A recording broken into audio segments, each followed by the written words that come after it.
दोस्तों आज बात करेंगे उस मुल्क की जिस मुल्क की सड़कें आज भी सन्नाटे में तब्दील हैं। वहाँ की गलियां आज भी सुनसान पड़ी हैं, इमारतें बिल्कुल जमींदोज हैं। दोस्तों आज उस जमीन के बारे में बात करेंगे, उस मुल्क के बारे में बात करेंगे, उस सिटी के बारे में बात करेंगे जहाँ की सड़कें आज भी सन्नाटा पसरा है, जहाँ की गलियों में आज भी एक सुबह की तलाश है, एक शाम की तलाश है। लेकिन वो शहर, वो मुल्क, वो गलियां पूरी तरीके से सन्नाटे में तब्दील है। दोस्तों वहाँ की इमारतें जमींदोज हैं, वहाँ पर मलबों का एक भंडार है। दोस्तों हम बात कर रहे हैं गाजा की, फलस्तीन की।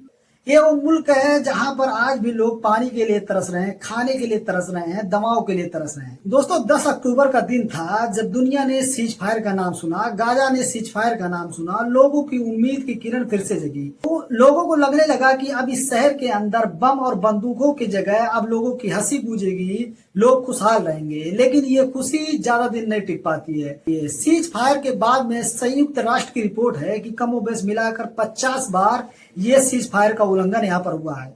और जो वहाँ की अथॉरिटीज है, लोकल अथॉरिटीज जो फिलिस्तीन की है, गाजा की, वो काउंट किया 194 बार।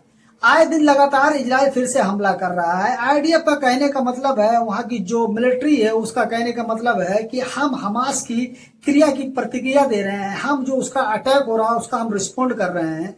लेकिन इन दोनों के बीच में आज भी वहां के लोगों की जिंदगियां बद से बदतर हो गई है। जब इजराइल कोई अटैक करता है तब एक परिवार उजड़ता है, एक परिवार के घर में शोक की लहर गुजरती है। किसी का बेटा जाता है, किसी का भाई जाता है, किसी का बाबा जाता है, किसी का कोई फैमिली का जाता है। लेकिन जाता तो हर हाल में है, क्योंकि उसका अटैक उस जगह पे ज्यादा होता है कि जहां पर पॉपुलेशन है, जहां पर आम जनमानस है।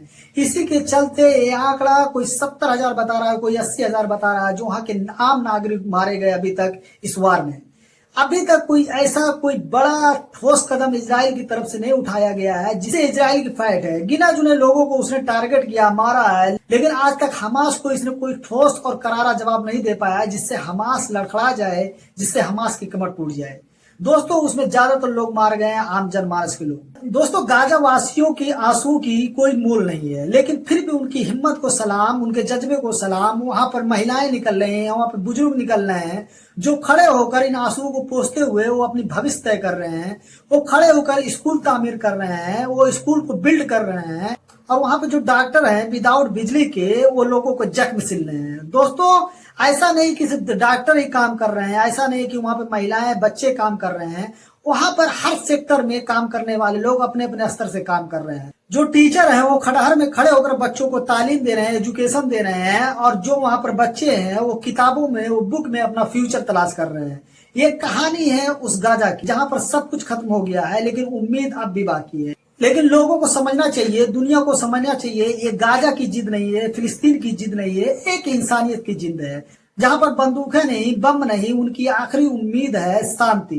वो शांति के लिए हर वो प्रयास कर रहे हैं, वो शांति के लिए हर वो काम कर रहे हैं जिससे उनका गाजा फिर से बने, जिससे उनका गाजा फिर से पहले की तरह से खड़ा हो जाए। और शांति केवल तब नहीं आती है जब बंदूकें रुकती है, जब बम रुकते हैं, जब अटैक रुकते हैं, जब एक दूसरे के ऊपर एग्रेशन रुकते हैं।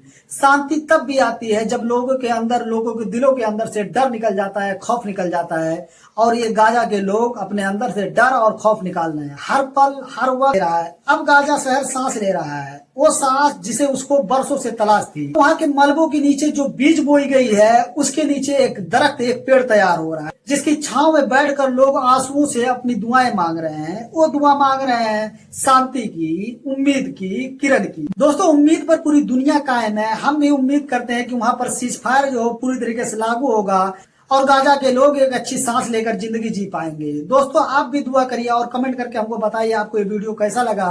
और अगर आपने हमारे चैनल को सब्सक्राइब नहीं किया तो प्लीज हमारे चैनल को सब्सक्राइब कर दीजिए, बेल आइकन को दबा दीजिए। मिलते हैं किसी नेक्स्ट वीडियो में, किसी नेक्स्ट टॉपिक के साथ। तब तक के लिए थैंक यू सो मच।